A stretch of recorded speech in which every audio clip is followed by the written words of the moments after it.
Hey, hello everybody. Welcome back. Um, of course, right now nobody's watching this. But if you happen to be one of the very first people who watch this, I want to give you special thanks. Because that means so much to me, and that means a lot. And you're very generous and kind person, and because I'm nobody. I'm not famous or anything, right? I didn't go to Harvard, Yale.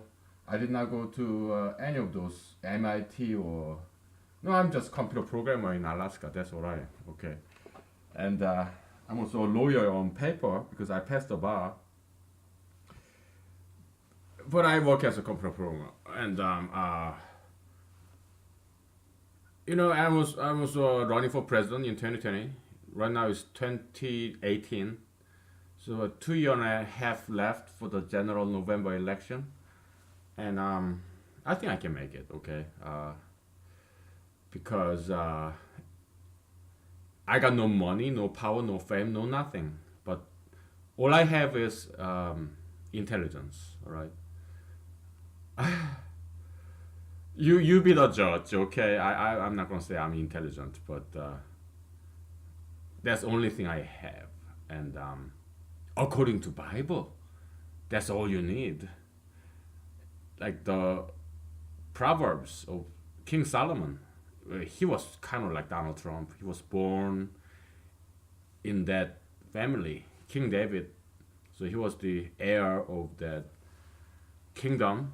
He didn't have to earn what he got. It was handed over to him. That's Solomon.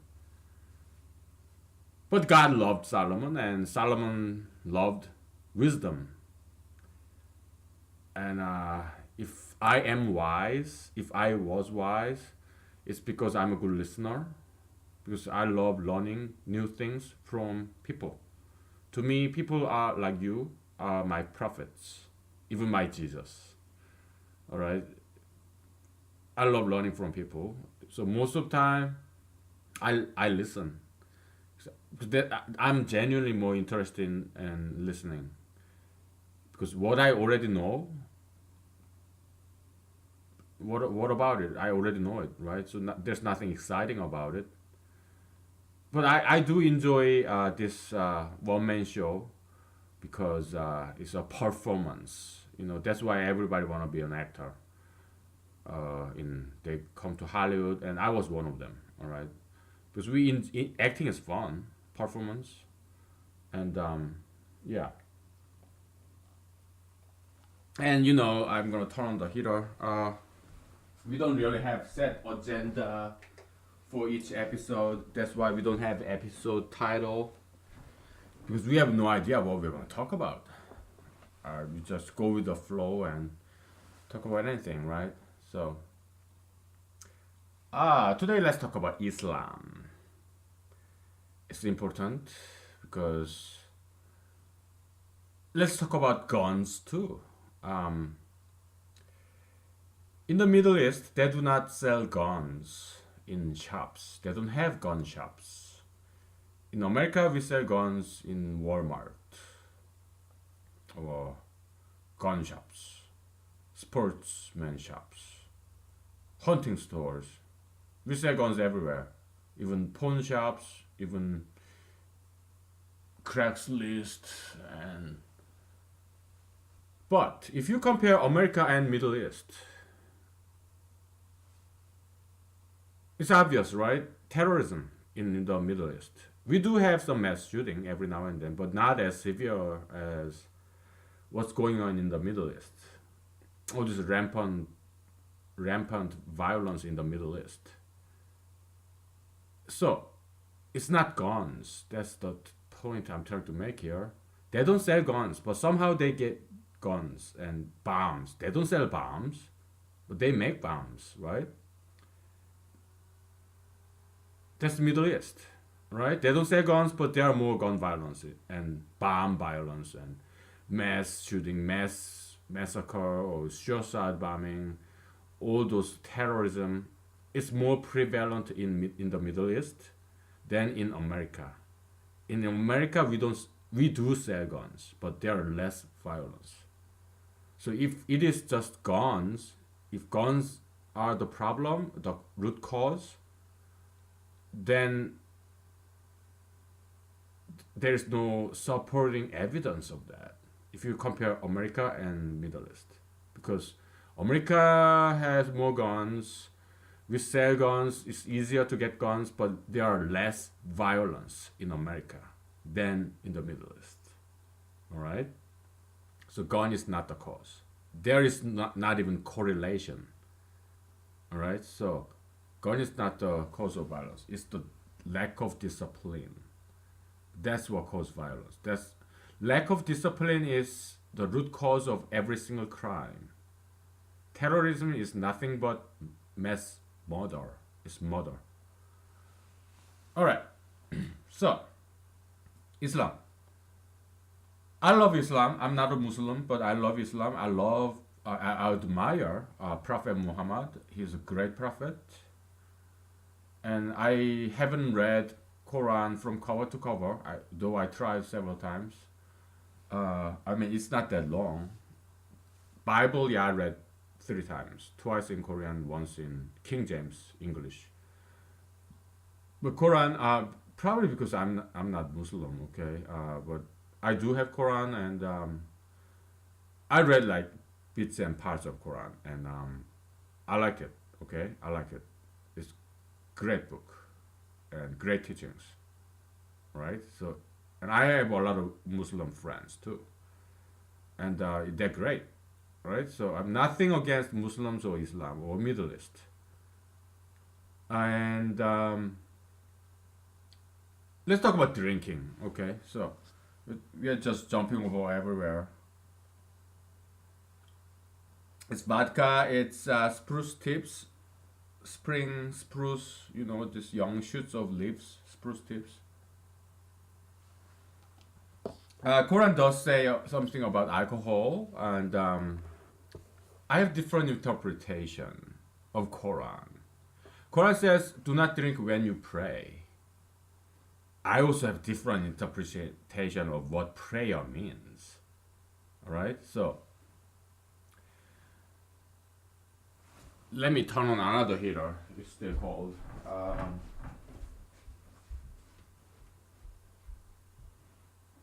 And it's then near the end of June, and in Alaska, it can be chilly. And so where are we? Guns and okay, we're done with guns. So Islam. So where do I start? I have so many things to say about this. Okay, let's start with the Prophet Muhammad. Well, before that, prayer, right? Both Quran and all the scriptures, like even in Buddhism, you know, they do something like prayer in Buddhist temples, right? So yeah, prayer in general in all those religions, in religious rituals. Humanology is very secular, okay? Humanology is very, very secular religion and science, all right? So the way humanology interprets the word, the concept prayer is this: is labor, work, study, workouts, exercise, anything, any of those, labor that benefits you and benefits other people. Okay, that's labor. So that's prayer. That's how humanology interprets the concept of prayer in all those classical scriptures, like in Quran or Bible or other scriptures, like Bhagavad Gita or something like that. I'm not sure if I'm pronouncing right. Like in Indian, you know, Veda or Upanishad, whatever you have, okay? So that's how humanology interprets the word and concept prayer. It's labor. Any labor. You go to work, in your office, that's prayer, daily prayer. And if you exercise daily, lift weights, yeah, that's daily prayer. And because you're doing something right, you're doing something good. And also another thing is the word God in Bible or in other scriptures. Humanology interprets God as people. God equals people in humanology. So when say serve God, it means in humanology it means serve people. So humanology, if you're a humanologist like me, then when you read Bible, now you have whole different story. You read Bible and Bible says love God, worship God, and serve God. It means serve people, love people, benefit people, do something that benefits people. All right. So that's like daily prayer to God, daily labor for people, like in your workplace. And yeah, so exercise, it doesn't just benefit you. If you practice diet and exercise, it benefits everyone. Do you know why? Can you guess?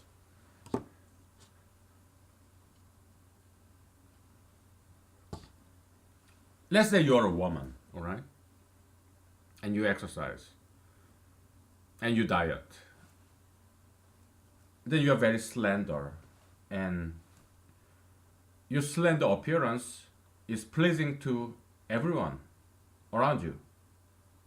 So you're like a flower.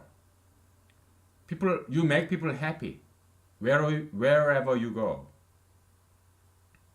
When you, a slender woman, talk to anybody, like person like me or whoever, that person is very flattered because you have very high value now, and that high value person like you is talking to me. I'm honored, privileged, flattered. All right, so that's, and you work very hard to maintain that shape. So that's prayer to the people, for the people. You labor to benefit people. All right, so another side of that story is this: if you practice diet, healthy diet and exercise, it's extra work for you. You don't get to eat yummy ice cream, pizza, cheese, all this delicious food like cake, pies, and ice cream, whatnot, chocolate and cookies and potato chips and French fries and all that stuff, right? Mayonnaise. Life is hard for you because you don't get to have this pleasure of eating. So you are sacrificing your pleasure on behalf of other people to present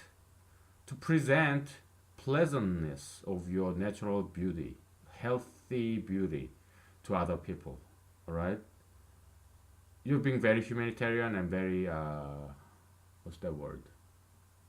Altruistic. All right, so yeah, it's a good thing. Okay, so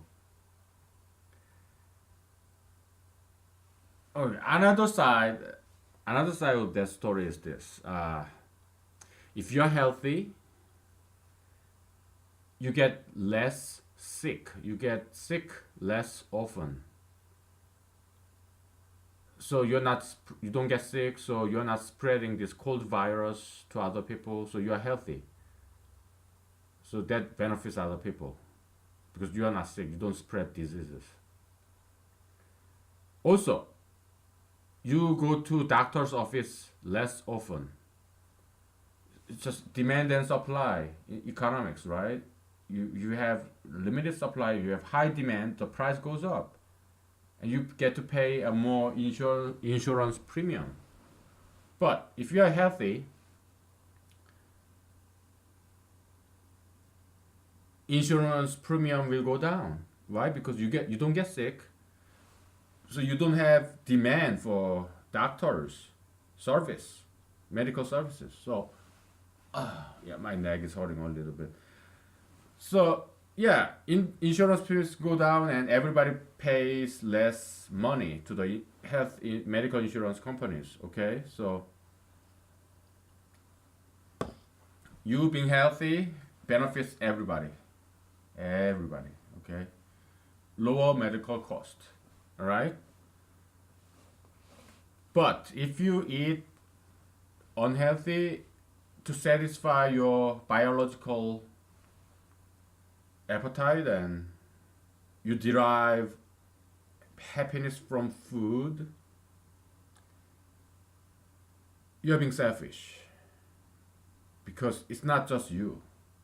We are all connected in this society.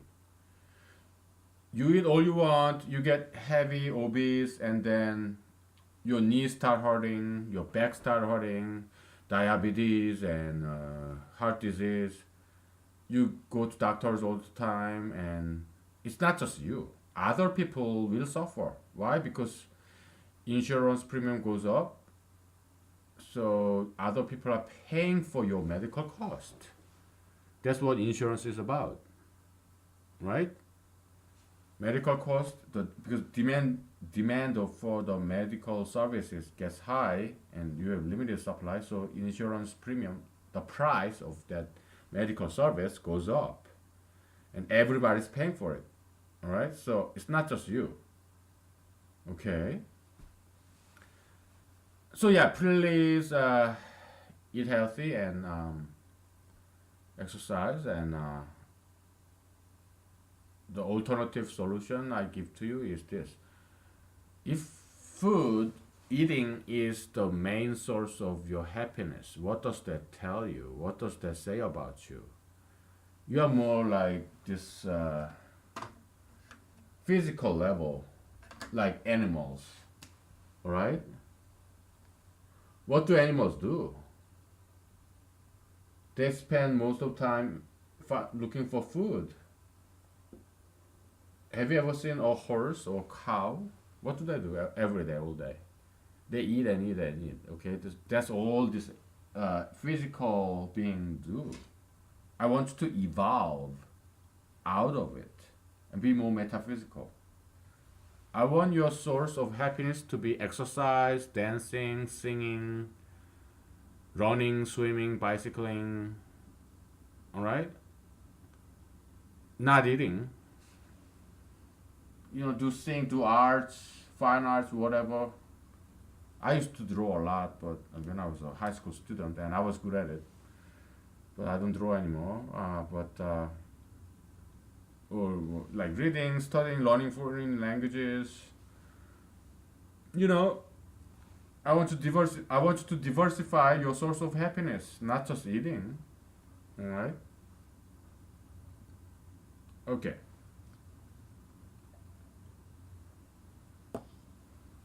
And so we were talking about Islam. Somehow we went off track, and so Islam. Prophet Muhammad, yeah, he was great. I admire him, and he's a prophet, great prophet, and then great teachings. So back in the days, so there is contemporary Islam and there is original Islam. In my humble opinion, they're two different things, two opposite things. All right. The first generation of the imams, the teachers of Islam, were women. They were wives of Prophet Muhammad. Because back in those days, what you like 700 AD or 500 AD, something like that, right? Back in those days, I could be wrong numerically, okay? You can check it in the Google or something. But back in the days of Prophet Muhammad, there were a lot of wars, so there were less men and more women. There were a lot of widows, so polygamy was the norm. It was a good thing because women, they need protection over men and also financial support from men because women have children, they need to take care of children, and so men should take care of women. And if you have a lot of money, then yeah, it is virtuous that you have many wives. Right? So that was polygamy, and Prophet Muhammad did the same thing. He took care of women. He loved women. He cared for women, and he respected women. And that's why he entrusted his wives to teach Islam to other people. Right? So that was the original Islam by Prophet Muhammad. But later on, they did about face. They started to oppress women. I am not a feminist. I don't like feminism. Okay? But I love women. I respect women. And I'm saying Islam has gone bad several centuries ago when they started to oppress women with hijabs and burqas. That's wrong, and that's against Prophet Muhammad. All right? Prophet Muhammad in heaven, I bet you he's not happy with contemporary Islam because that's opposite of his philosophy, his doctrine. Oppressing women? No, that's not Prophet Muhammad. Okay. All Prophet Muhammad said about women covering themselves is this: women should cover their breasts.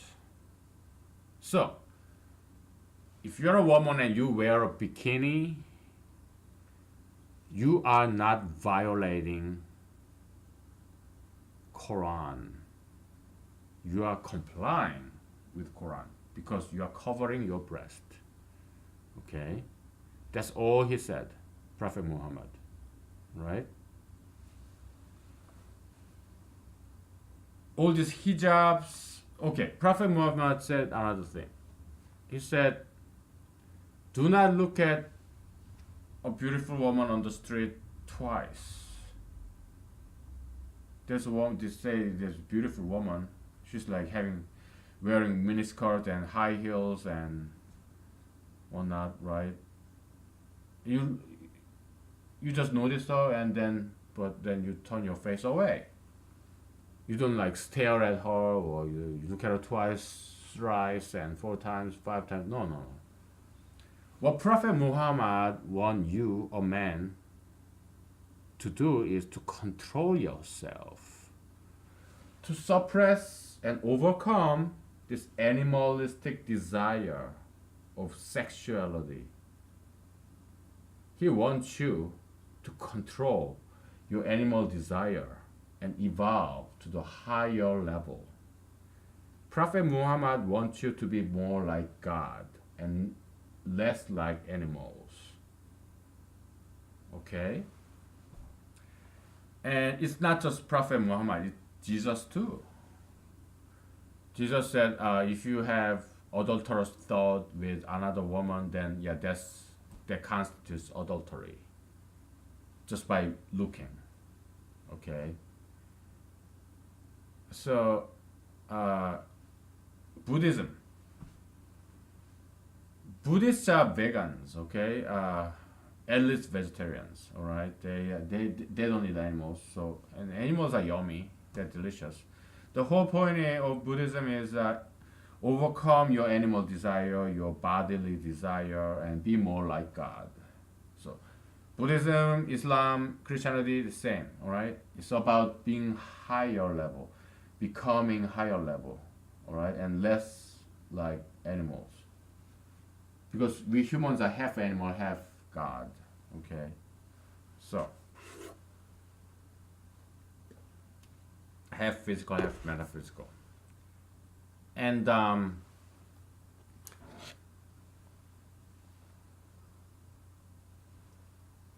so I'm running for president, and I have a solution for everything. I have a solution for every single problem in the world. All right, and I'm not even drunk yet. All right. All right. So that's the problem of terrorism in the Middle East. To solve a problem, you need to find the cause of that problem. So why is terrorism occur more in the Middle East than in other regions? Why? Do you have an answer? I challenge you. I give you 5 seconds.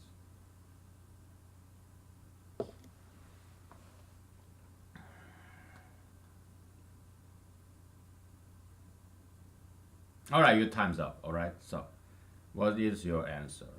What causes? Why is terrorism more prevalent in the Middle East than anywhere else?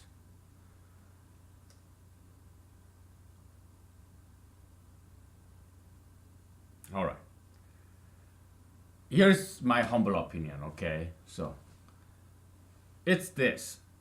Again, Islam used to be a very good religion, but later on, people start to add things that were not in Quran. So, original Islam was good, but contemporary Islam is bad. Very bad. Two things. First, they don't drink alcohol. All right? So, the way I interpret Quran is this. You don't drink alcohol when you are at work, when you pray. Okay? Because in humanology, prayer means labor. All right? So, you don't work, you don't drink when you at work. Am I working right now? Yeah, kind of work. But it's also entertainment. Okay. I go to karaoke, I go to clubs, dance clubs, and then I perform. When I do those, yeah, I do drink. I have to drink because if I'm not drunk, I cannot perform very well. So the kind of dancing I do, I call it get drunk and get stupid. Okay, that's my dance style. Okay, it's nothing fancy. It's some. There's no technical footsteps, footwork. No, it's just I'm just getting drunk and getting stupid. That's what I do. That's how I dance. Okay, so and yeah, so uh, but when I go to work like to pay my bills as computer programmer, no, I don't drink. No, I can't. I can get fired from that. And one of the jokes I tell my friends is this. You know what, guys? You are my early supporters. I'm nobody, but you support my candidacy for presidency in 2020. So when I become president, and yeah, I give you White House jobs and Department of Secretary, whatever jobs, Secretary of Department jobs, right? Cabinet, and then I let you do everything. I'm not gonna interfere. You make all the decisions, and you're gonna run the country. Whatever. Then what am I gonna do in the White House as the president in 2021 January? I just drink vodka all day, every day. That's the only reason that I want to be the president. To to sit there and drink vodka all day, every day. Okay, that's the kind of joke I give, say to my friends, and they love it. They love that joke, and I also be making reality TV show. I'm gonna be a reality TV show international star, and uh, yeah, they like that joke too. So, yeah, and That's how I interpret Quran. You don't drink when you are at work. Okay, but of course it depends on what kind of work it is. This kind of work is entertainment, dancing, singing, drinking is fine because it helps you perform, right? When I write, I I think I told you I have written like 25 novels, but you're not gonna find it because it's buried very deep in the web, and there are so many online books out there, you're never gonna find it, right? But it's there 24/7 available worldwide, but you're not gonna find it, okay? So, or maybe you will, I don't know, whatever. So, yeah, humanology's interpretation of Quran about alcohol is this: you don't drink when you work. I mean the work, like going to office or when before you drive. Yeah, all right. And so that's one thing.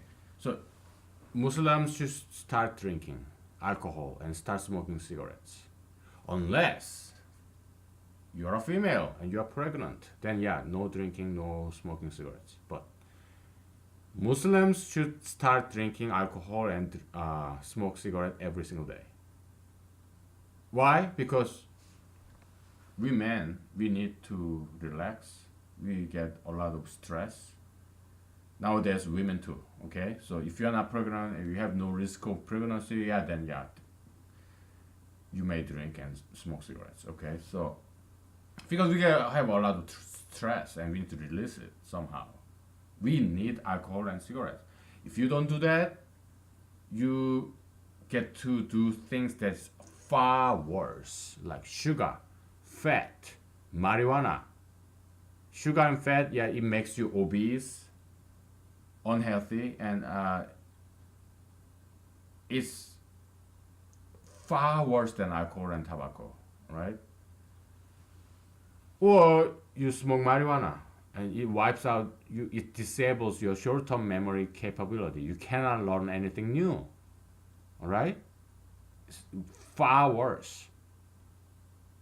Tobacco and alcohol are universal. It's across all cultures: Asia, Europe, Middle East.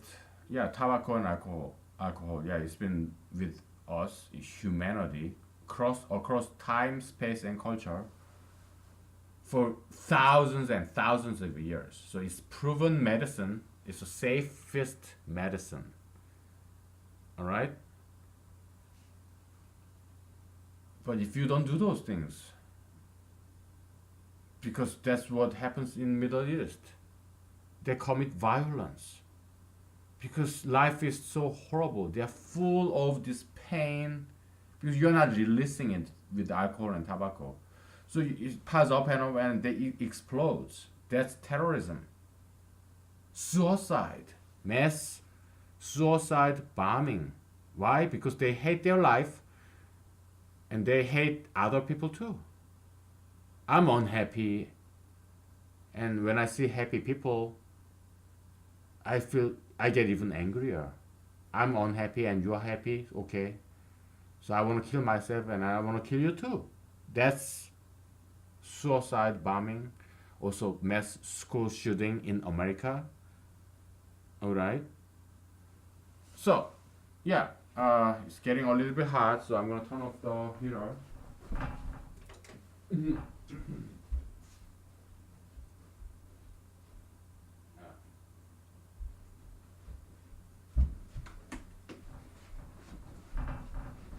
Okay, so that's the one of the problem in the Middle East and also in America too. All right, so yeah, another problem in Middle East is this: they cover up women with hijabs and burqas, and there are many things to say about this. First, they are bypassing Prophet Muhammad's doctrine. What Prophet Muhammad want men to do is self-control, self discipline. When you see a beautiful girl, restrain yourself, control yourself. But if this woman is covered up with burqa and hijab and all this baggy clothing, what's the point? You don't get tempted. You do not get tempted. So you don't have to control yourself. Because there's nothing to look at. Just covered with this baggy clothing, you don't get tempted. So there's no need to control yourself. Just you're bypassing Prophet Muhammad's core doctrine of self-control and self-discipline. Okay? That is why hijabs and burqas are exact opposite of what Prophet Muhammad intended. That's why contemporary Islam is on the very, very wrong track. Okay? I need you to know this. You have to know this. So,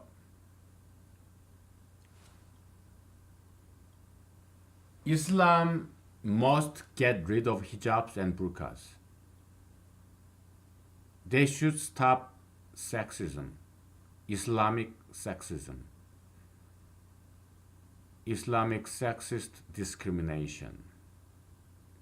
Feminists don't say this. Why? Because they would never say anything against majoritarian opinion or anything controversial. Feminism is very feminine. They are girly. They cannot do brave and courageous and manly things.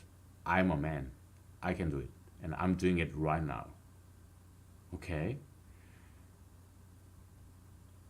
Offending people is necessary to correct them. I have to disagree with you in order to correct you. That's man's job. It's something only men can do. Alright? That's why I'm not a feminist. Men and women are different. They have different roles. I'm not saying men are superior to women. No. Women are superior to men in many different ways. And men are superior to women in many different ways. They complement each other. Where men are weak, women are strong. And where men are strong, women are weak. So it's like this Tai Chi symbol. Okay? You have plus, minus, minus, plus. We'll get back to this Tai Chi symbol later because it's a very one of the chief founding element of humanology is this. We call it di-dualism. It's a dualism, but it's double dualism, so we call it di-dualism. Alright, di means two. Okay, so sorry, my nose is kind of itchy, and yeah, we'll get back to this di-dualism later. Its Tai Chi symbol is based on Taoism, Chinese philosophy.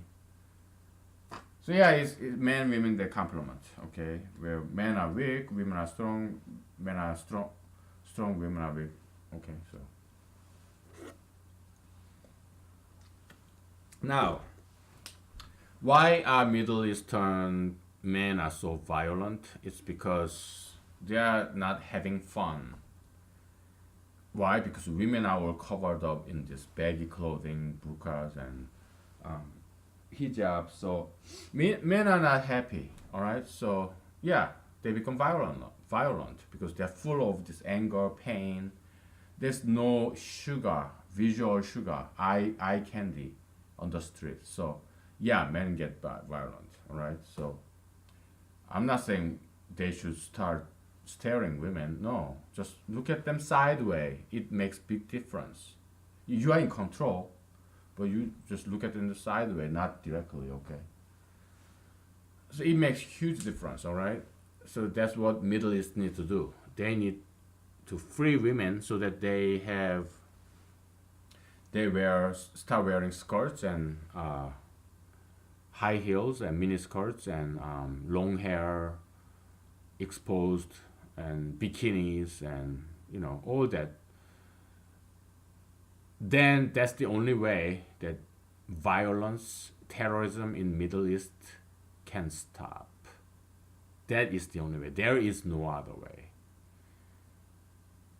Is Muslims should start drinking alcohol, and women should start wearing miniskirts and high heels instead of hijabs and burqas. That is the only way to stop the violence in the Middle East. There is no other way. All right? Because you have to understand this. People who commit crimes like terrorism and mass suicide, mass suicide bombing, to understand them, it does not take rocket scientists because they are like animals. Criminals are like animals. They steal. Why? Because they don't want to work. They are lazy. But they want to survive. So what do? They steal. Animals. Okay? Why do people commit crime like murder? It's because he's weak. He's lazy. So he cannot he cannot suck up the pain. He cannot absorb the pain. He cannot internalize the pain. So when he is angry, he kills somebody. He pour out his anger to other people because he's weak. He's undisciplined. When you and I, non-criminal people, when somebody mistreats us, we tolerate because we are capable of handling the pain. We are tolerant. But when undisciplined people, somebody mistreat them, they cannot tolerate. They have to kill and pour out their anger, get even. All right? So that's murderers. There is nothing cool about criminals. They are weak and the undisciplined people. That's why they commit crimes. You and I, we go to work every day. We go through bad things every single day. It is more difficult and more painful to just suffer through it, to tolerate it, to suck up the pain. That's very hard. But to pour it out to somebody else by killing that person, very easy. Okay, because you don't have the patience. You just kill somebody because that person makes you angry, weak. All right, undisciplined. There's nothing glorious about any of the crimes. Rape, animal. Okay. When I see a beautiful lady, yeah, of course I want to have sex with that lady, but I can control myself. Yeah, there's this pain of tantalization and teasing, but I can control myself because I'm very disciplined person. Or my parents, my teachers, sometimes my friends, okay? But if you are incapable of controlling yourself, yeah, you rape that woman and you rape that person, and then you don't want to go to jail, so you kill that woman too. Animals, okay? Very weak, undisciplined.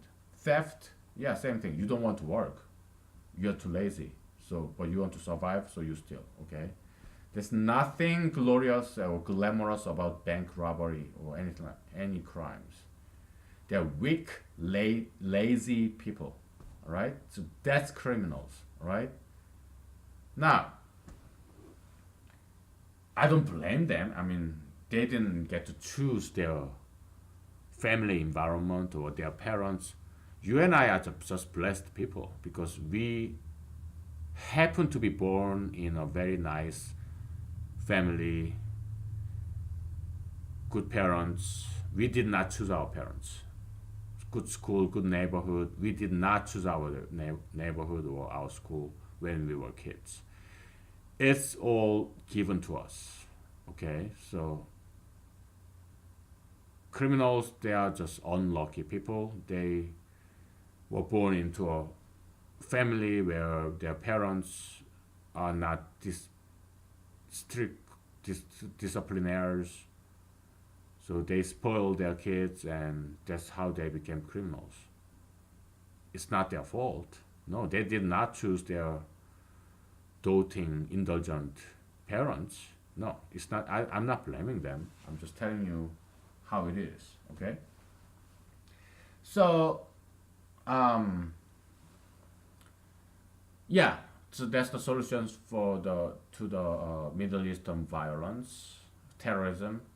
Get rid of hijabs, get rid of burqas, and let women put on more exposing, expressive clothing, and start drinking alcohol, and then violence will disappear.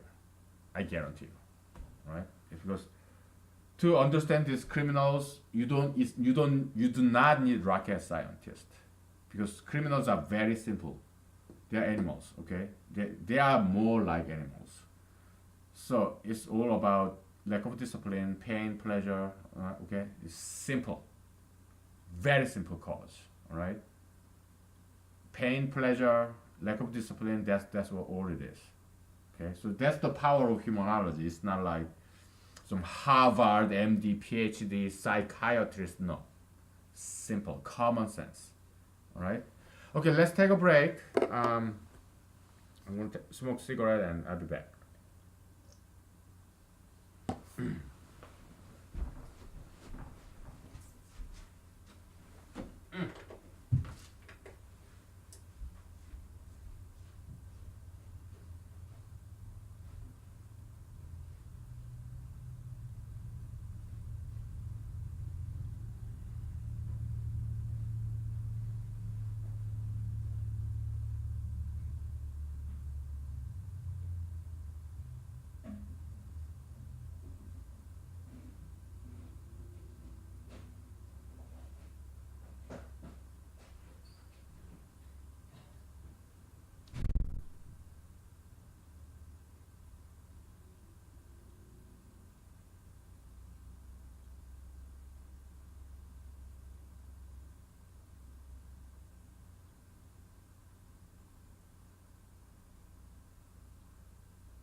Okay, I'm back. I'm coming. So, um, let's talk about drinking. Proper drinking. It's Asian culture, also European, American culture back in the days. Father teaches his son how to drink properly and how to behave when he's intoxicated, all right, and drinking in moderation, and so all about self-control. Okay, so bad way of drinking is this: you drink and you make excuse. You take advantage of your intoxication to do whatever the hell you want. That's bad way of drinking. Right way of drinking is this: you take advantage of intoxication to control yourself, to overcome your urges. All right, it's like drunken style, drunken master. Jackie Chan movie, probably back in the 70s, I think. Okay, so that's I can only speak for Asian culture because I spent my almost half of my life so far in Korea. My first drink was with my dad when I was 7. All right, so I pour him drink, he poured me drink, and I drink, and that's tradition. Okay, Asian, Far Eastern Asian tradition, China, Korea, Japan. Okay, it's ritualistic. It's like a initiation kind of thing. All right, to be a man and to be an adult. Well, I was 7, but we just learn how to drink properly early on to get used to it and to drink it right. Okay, and Middle East and America should do the same. Do you know why China, Korea, Japan is going up and up, and America is going down and down? It's this: Chinese, Koreans, Japanese, they come to America to universities, and just like my dad did, my father, biological father, because in Christianity you don't use the term father except for God. We are all families. We are all siblings, brothers and sisters. God is our only heavenly father. So I call him dad, my biological father. Okay, so yeah, so um, we learn how to drink properly in China, Korea, Japan early on, and we don't do binge drinking. Yeah, there are people who do those because they didn't have a good father who taught them how to drink properly. Okay, but yeah, you have to learn it right, and I'm gonna teach you right.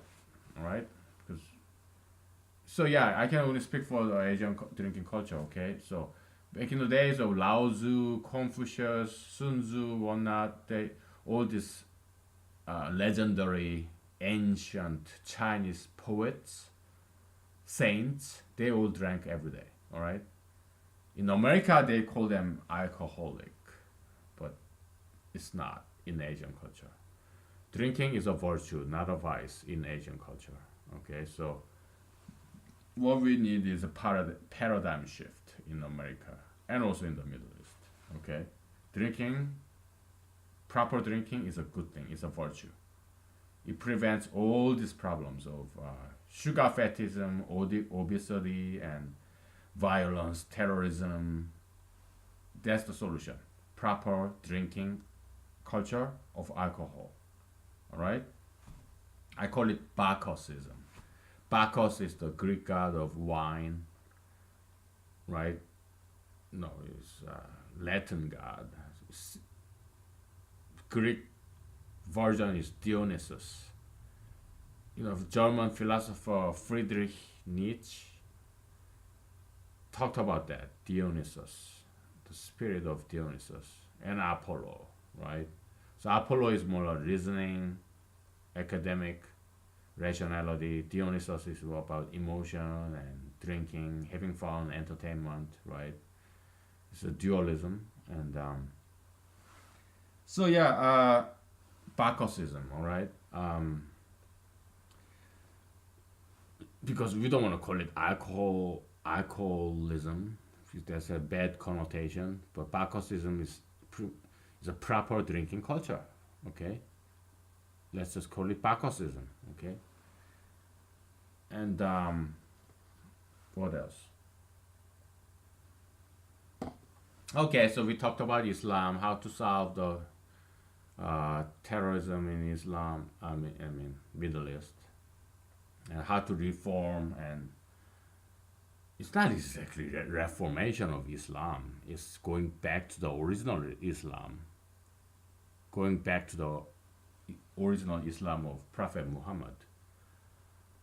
And America should go back to old America, where people used to drink and smoke. All right, just half a century ago, back in the 70s and 60s and 50s, there were no marijuana, tattoos, piercings, gay marriage, transgender bathroom, plastic surgery. No, no, it all came after that. Okay, so America needs to go back to the old America, where Americans invented telephones and light bulbs, electricity, cars, airplanes, and okay, we should go back to that. All right. So yeah, and what else? I cannot really think of anything. It's been 56 minutes already. So yesterday was very long. It was like almost 2 hours. So let's end the discussion for today. All right. All right. Good night. Bye.